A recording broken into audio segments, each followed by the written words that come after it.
गए, कई सारे बाबाओं ने गलत तरीके की हरकतें की, कई सारे बाबाओं ने बच्चों की बलि तक चढ़ा दी, कई सारे बाबाओं ने तमाम जो लोग हैं अंधविश्वास की राह पर उनको ढकेल दिया। तो इस पर ज़रूर कार्रवाई की जानी चाहिए और चाहे प्रशासन को या दूसरी एजेंसियां सरकार की तरफ नीरज, से लेकिन ये भी कहा जा रहा है कि ये जो स्वयंभू बाबा जिसका आप जिक्र कर रहे हैं, भोले बाबा, इनके खिलाफ पहले भी कुछ मामले हैं जो दर्ज हैं और इनके खिलाफ भी कई सारे मामले पहले से ही दर्ज हैं और ये पहले पुलिस में कार्य करते थे। लेकिन फिर से आश्रम शब्द का इस्तेमाल, सत्संग शब्द का इस्तेमाल, मानवता और मानव धर्म, इस तरह की चीज़ों का अनुमान, फिर उसके बाद हिंदू परंपरा को एक तरह से शब्दों का इस्तेमाल ज़रूर किया जा रहा है, लेकिन उसमें सत्संग की आड़ ज़रूर ली जा रही है इन सब शब्दों में, लेकिन इसमें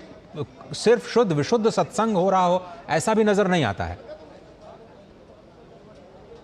देखिए, बिल्कुल आप देखें कि वो अपने आप को इस तरह से प्रेजेंट भी करते हैं कि विश्व में सबसे बड़े वही हैं और उनके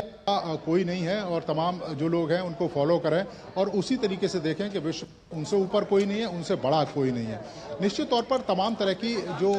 खासतौर से धार्मिक मान्यताएं उनका इस्तेमाल नहीं हुआ है और उन धार्मिक मान्यताओं के शब्दों का इस्तेमाल करके कह सकते हैं कि अपना जो कार्य है वो निकालने का जो कार्य है वो बाबा के द्वारा किया गया। अब वही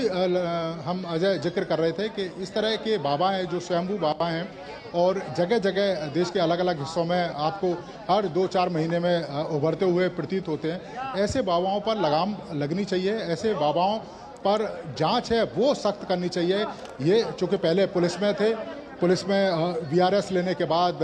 इन्होंने इस तरह का जो काम है वो शुरू किया। पहले गांव में छोटे छोटे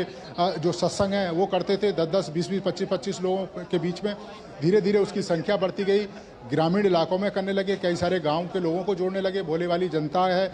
उसको